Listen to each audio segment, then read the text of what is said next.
Because my eyebrows are going to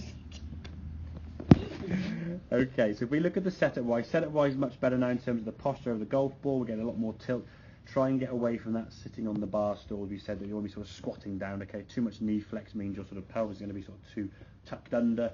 Your spine will be too upright, then you won't be able to reach the ground. So we're getting the tilt better now. Okay, and as we said last lesson, we talked about backswing, hinging the wrist. For me now, we're getting the golf club in a very, very good position, top of the backswing. Okay, so nothing really to worry about in terms of the backswing there. Now, what we had in the past coming down, as we came in hitting out, your arms were doing all the motion to try and get some speed and power here, sort of therefore holding the club face slightly open, head staying down, still staying down, big pull. Your right hip hasn't actually moved for probably the majority of the swing from back here to there somewhere, and then sort of comes to a little bit at the end as an afterthought. So your finished position, sort of where your hands are up here, there's minimal move with the body. So the feeling that we said, extension, try and imagine you've got something out there you're trying to hit with that golf club as you come through. So as the club starts coming back down now, we're maintaining the width in the swing, coming back into the golf ball. Now this golf ball we can see is forward because of the drill. If the ball was in the right spot, that would be a perfect stroke. Obviously the ball is further forward we did for this drill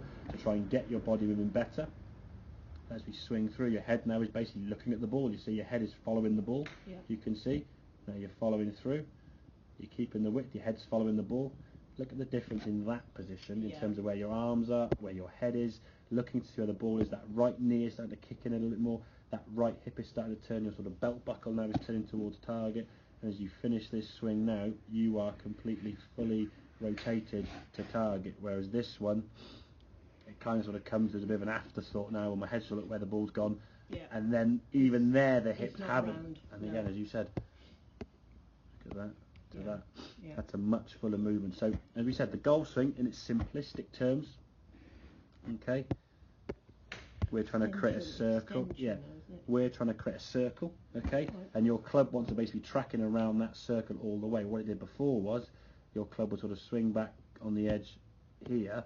As it came through, it sort of be somewhere a lot nearer to you, sort of pulling in towards you. Okay, if we can keep that extension going back, so let's see what's moving.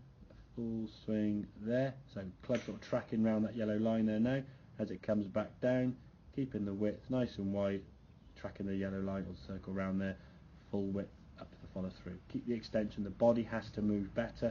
The whole swing now, your hands sort of maintain a sort of distance from the body all the way around the swing. There's no real sort of narrowing of the golf swing. Your hands are the same distance from the out from setter. And if we look at this one here, I'm not wrapping my elbows right around my neck. Exactly. That's good. Then look at that, it just stops. And again, that comes back down. We said to every golfer from day one, keep your head down. They were told keep your head down. When your head stays down, there's minimal body rotation because your spine now is sort of done this. If your head's trying to look down, you bring your chin down on your chest and your head's this way, you can't really move. So your hips now become completely static. Then you start maybe losing balance. So you think, okay, I'll keep my feet on the ground more to maintain balance, and it's just a vicious circle rather than a good circle. Okay, so backswing now for me, yeah, tick some boxes, okay, nothing to worry about there. Just keep hinging the wrist as you are, and then work on that sort of release of the body, that extension, okay? Extension is the word. Yeah, definitely. I think the thing is, by thinking of extension, you're definitely keeping your arm straighter. And as I said, the left arm doesn't want to bend, however, we don't want to try and keep it straight. If the body moves better, the left arm will stay straighter. It's only when the body stops, and that can stop because you're locking the left arm to try and stop it bend, that it causes the arm to bend eventually. The body just kind of has to give up. It can't keep locking there.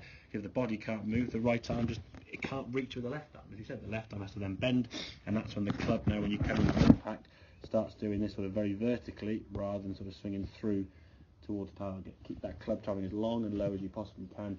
Get that extension, as you said, the key word. Get that power back in the golf ball. Club's going straight up in the air, no power at all. You miss the strike, obviously, in the sweet spot, and at best it might sort of dribble off the right a little bit. Get a longer, extended follow through, create more power, and you're releasing it from the top of the backswing there. Okay, make sense? Yeah, lovely. Good stuff.